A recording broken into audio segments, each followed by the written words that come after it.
partenariat avec le Conseil régional de la jeunesse de Kédougou, l'UNFPA vient d'organiser une session de formation d'une quarantaine de jeunes et adolescents de la région de Kédougou sur les violences basées sur le genre et la santé de la reproduction. La situation de la région de Kédougou en matière de santé de la reproduction inquiète les acteurs de la santé. Par rapport aux IST, les infections sexuellement transmissibles, au niveau de la région, le taux de prévalence est très élevé. Par rapport aux grossesses précoces, les grossesses non désirées aussi au niveau de la région, c'est très élevé. Quand on prend nos consultations au niveau de nos services de la maternité, 70%, presque 75 à 80% des consultations, c'est les ados. On a des grossesses à 12 ans, 13 ans, donc c'est inquiétant par rapport aux grossesses au niveau des maternités. Entre l'année 2018 et 2019, les décès maternels, la cible ado 15-24 ans, c'est 70%. Donc 30% c'est les adultes. Mais les 70% des décès maternels que la région a enregistrés, c'est les adolescentes jeunes. Donc je pense que jusqu'à présent, la situation elle est encore très inquiétante encore.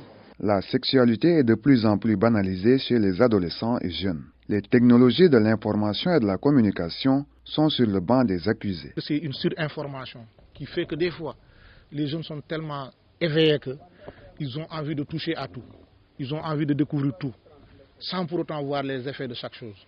Vous savez, aujourd'hui, Internet, à travers Internet, il y a les effets négatifs qui aujourd'hui s'accentuent sur la jeunesse. Aujourd'hui, la sexualité est devenue en fait une question banale. Raison suffisante et nécessaire pour que l'UNFPA apporte son accompagnement aux adolescents et jeunes de la région de Kédougou à travers le Conseil régional de la jeunesse. C'est pour cela qu'on a prévu de faire cette formation, vous impliquer. L'objectif de cette formation, c'est de vous orienter, de vous donner assez de connaissances sur les grossesses précoces, sur les IST, sur les VBG. On est engagé parce que vous êtes nos sœurs, vous êtes nos frères. Nous sommes vos aînés. On a notre rôle de vous guider, de vous orienter dans le droit chemin. L'accent est mis sur l'éducation par les pairs avec une bonne implication des sectoriels. L'UNFPA a eu l'idée de travailler avec l'ensemble des sectoriels qui contribuent quand même à relever les indicateurs au niveau du ministère de la Santé.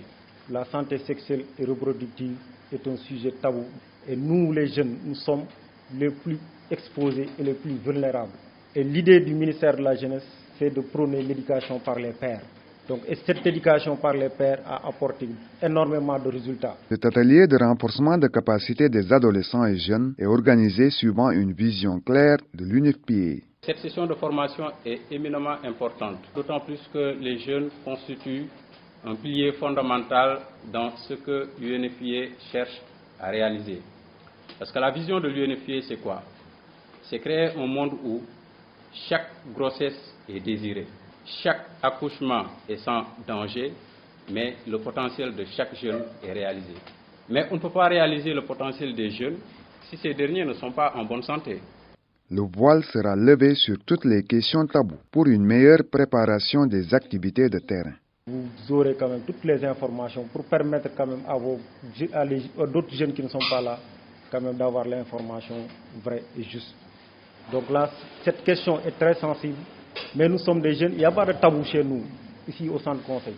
Les bénéficiaires de cette session de renforcement de capacité ont intérêt à y accorder beaucoup d'attention. Le Conseil régional de la jeunesse mise sur eux pour une bonne démultiplication des contenus de cette formation dans les différentes localités de la région de Kédougou. Ils seront des relais, des leviers sur lesquels nous allons nous appuyer pour pouvoir dérouler la suite des programmes. Parce que nous avons prévu des caravanes dans tous les 3 départements.